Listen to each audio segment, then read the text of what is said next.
Signs that you're about to reach your success. Ito pinakauna sa listahan. If people are disagreeing with you, when they started to doubt your thoughts, your strategies, the things that you think. Like for example, kikita ako ng 1 million per month. And then they will say to you, ano ka? Mas malaki pa sahod mo sa CEO ng bangko? O kaya you're saying na I'm gonna be having my own house and lot in this subdivision. Sabihin nila sa'yo, ano ka na nanaginip? And then meron ka man nang iisip na business. And pag meron ka sinisimulan na negosyo, sasabihin nila, naku, marami nang gumagawa niyan. Mahirap dyan. O kaya, hindi, walang customer yung ganyan. Mahirap lang ibenta. Naku, malabo magnegosyo dito sa Pilipinas. Hindi pumapatok yun. Malulugi lang yan. The reason why they disagree with you is that they can no longer catch the level of thinking that you have.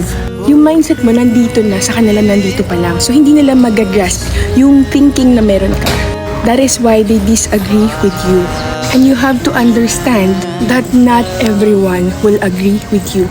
The important thing is that you have to keep going, stick to your plans, stick to your strategy, stick of the things that you think that will make you successful.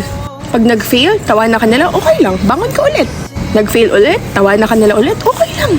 Laban ulit. Pero ang hindi nila alam, those failures na tinatawanan nila is your stepping stone. Your ladder to success. Ikaw, paakyat na ng paakyat, sila nandun pa din. So okay lang if you will be failing and they will be laughing at you when you fail.